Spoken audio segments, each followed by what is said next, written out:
If we agree with you, what approach should we take in disposing of this? So I think the most straightforward approach is to hold, GEO's entire argument rests on this contention that Yearsley is a right to avoid trial. I think it's clearly not if you look at Yearsley itself and if you look at the history. So I think the most straightforward approach is to do that. But I think second would be to rule on the effective unreviewability prong. The sole interest that GEO is claiming here that supports a right to immediate appeal is the interest in avoiding the burdens of litigation to the government. That's precisely the interest that this court held in Will versus Halleck isn't enough. In that case, you'll recall that's the case about the Federal Tort Claims Act's judgment bar. In that case, the defendants were government employees, and it was a statute that said no action can be brought at all. So you have a statutory immunity from suit with a government employee defendant, and this court held that the burdens of litigation are not enough. So I'll take each of those. So first, to start with the questions on the right to avoid suit that this court was discussing with GEO's counsel. As I take it, they have essentially two arguments. One is this loose language argument. There's some language that we could interpret in cases that weren't dealing with this issue that suggests it's an immunity from suit. I'll note that none of those cases, and in fact none of the briefs that GEO cites, actually says that, except with one exception, which is the footnote in Nick.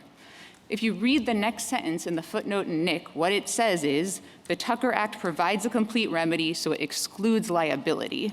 So like Brady, Nick also said, makes clear what it means by immunity from suit, and again, the court wasn't dealing with that issue.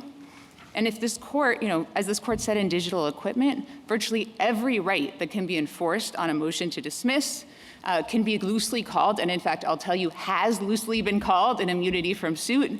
If you look at statute of limitations, if you look at personal jurisdiction, if you look at Monell, which held that a local government may not be sued for an injury inflicted solely by its employees and agents, so that's the language may not be sued.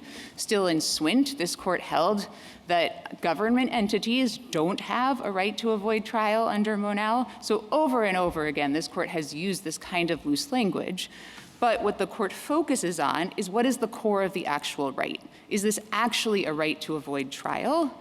And if you look at the cases that Yearsley cites and that discuss this government authority defense over and over again, when the court is actually examining this defense, it says it's not a right to avoid trial. What about Campbell-Ewald? So Campbell-Ewald, I think, didn't answer this question. It didn't need to. It was after final judgment. The contractor there said there's this thing called derivative sovereign immunity, which I'll note Campbell-Ewald puts in scare quotes throughout the opinion. There's this thing called derivative sovereign immunity, and we get it. And what Campbell-Ewald said is, well, there's nothing to support your claim that there is this thing called derivative sovereign immunity. And in any event, everybody agrees that whatever it is, it would have these two requirements. And it said, at this stage, we can't determine that both of those requirements are met. And so I don't know that this court didn't actually have to decide the right to avoid trial versus immunity from suit issue. When it did look at that issue, so for example, Hopkins versus Clemson, what it says, and this is a quote, agents acting for the state, though not exempt from suit, could successfully defend by exhibiting the lawful authority under which they acted. Murray's lessee distinguishes the immunity from suit for the United States. Murray's lessee, though no suit can be brought against the United States, it says a suit may be brought against a marshal to provide its lawful authority. Brady, again, says, in broadening the government's use of contractors, so Brady considered essentially this argument, which was the government is using contractors all the time now. Shouldn't they be treated like employees of the government? And what Brady says is, in broadening the use of contractors, quote, immunity from suit is not favored. And what Brady says is, it would require not only a grant from Congress, but a grant in unambiguous terms. And there are numerous other cases. United States versus California says the same thing.